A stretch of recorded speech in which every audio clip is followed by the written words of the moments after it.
Salut à toi et bienvenue dans cette toute nouvelle vidéo YouTube. J'espère que tu vas bien, j'espère que tu as la patate. Aujourd'hui, nouvelle vidéo, nouveau setup et nouveau thème. Dans cette vidéo, on va aborder le sujet des habitudes. Je veux voir avec toi si la vie que tu as aujourd'hui, les habitudes que tu as aujourd'hui participent à te rapprocher de ton ou tes objectifs ou au contraire, t'en éloignent petit à petit.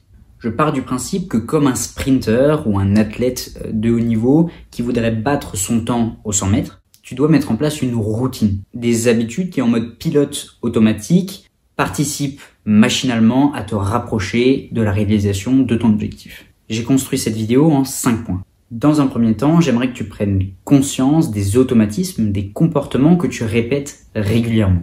La conscience, c'est un super pouvoir de l'être humain. Ce serait vraiment dommage de passer à côté. C'est la raison pour laquelle je vais m'attarder un petit peu sur ce point. Je vais te poser plusieurs questions. L'idée, c'est que tu passes minimum une journée, dans l'idéal une semaine, à traquer le moindre de tes mouvements. Installe une caméra dans ta chambre, dans ton bureau, pourquoi pas. Plus simple, regarde les paramètres sur ton téléphone. Je sais que sur iPhone, dans état de la batterie, tu as la possibilité de voir sur quelle application est-ce que tu étais le plus longtemps sur les 10 derniers jours. Ça peut te donner pas mal d'indications. Essaie d'identifier quel est ton mode de réaction dans des situations challengeantes, stressantes. Quelle est ta manière de réagir? Combien de temps est-ce que tu réussis à rester concentré, à étudier, à travailler? À partir de quel moment est-ce que tu commences à regarder ton téléphone, à aller dans la cuisine, te servir un café? Qu'est-ce que tu manges régulièrement le midi, le soir? Est-ce qu'après le repas, tu te sens régulièrement fatigué? À quelle heure est-ce que ton réveil sonne? Est-ce que tu te lèves tout de suite? Quelle est la première action que tu fais? Est-ce que, à tout hasard, tu commences par regarder ton téléphone? Est-ce que tu pratiques régulièrement un sport? Combien d'heures est-ce que tu dors par nuit? Est-ce que tu lis régulièrement? Et si oui, qu'est-ce que tu lis? L'idée avec toutes ces questions, c'est d'être le plus précis possible. Sois sincère avec toi-même. Ne cherche pas à te mentir. L'idée n'est pas non plus de se faire culpabiliser, mais d'utiliser cette base, ce support, pour construire le reste, pour progresser.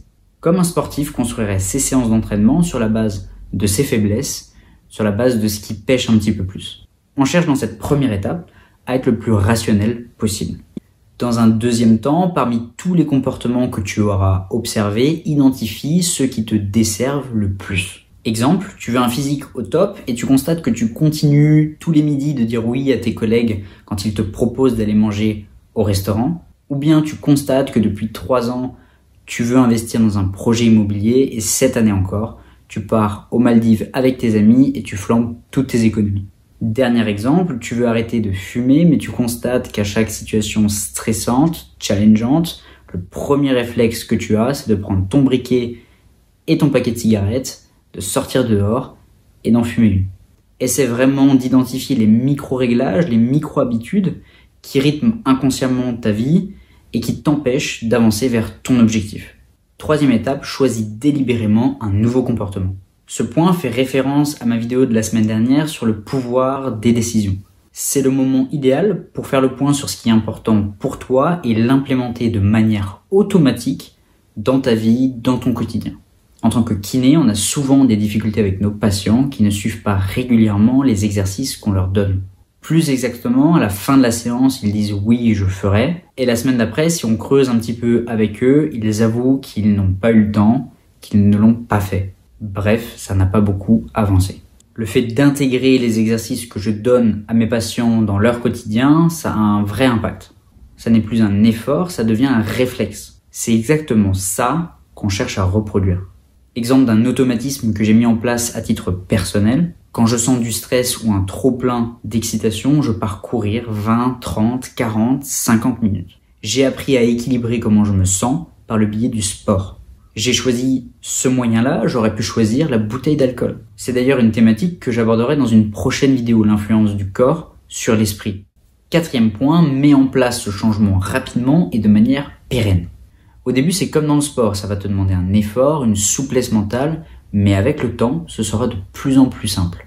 Une étude réalisée par des chercheurs du Collège universitaire de Londres a démontré que le temps nécessaire pour changer d'habitude variait de 18 jours à 254 jours. pour une moyenne de 66 jours. Très loin des 21 jours que l'on voit régulièrement passer sur les réseaux sociaux. Toi, avec ces nouvelles habitudes, tu vises long terme. Un point que souligne cette étude, les rechutes font partie du processus. Si un jour tu passes à côté de cette habitude que tu as choisi de mettre en place dans ta vie, ce n'est pas grave, reprends le rythme dès le lendemain. Maintenant que tu as compris, conscientisé le principe, mets-le en place dans ta vie. N'attends pas demain, commence maintenant. La rapidité avec laquelle tu expérimentes dans ta vie ce que tu apprends détermine grandement ton succès. J'ai eu dans le cadre de mes études un cours sur la dépendance à l'alcool. Je n'ai depuis plus jamais bu une seule goutte d'alcool. Ça peut paraître extrême, mais j'ai appris quelque chose et j'ai tout de suite expérimenté ce que je venais d'apprendre. 5e et dernier point de cette vidéo, prends le temps de regarder en arrière et de ressentir de la gratitude pour les habitudes que tu as déjà mis en place, pour les résultats que tu as déjà manifestés. Ce sera beaucoup plus simple d'accueillir les nouvelles habitudes. Finalement, célèbre tes réussites, maintenant à toi de choisir la manière de les célébrer. Je te laisse réfléchir à tout ça et je te dis à la semaine prochaine pour une nouvelle vidéo. Allez, ciao!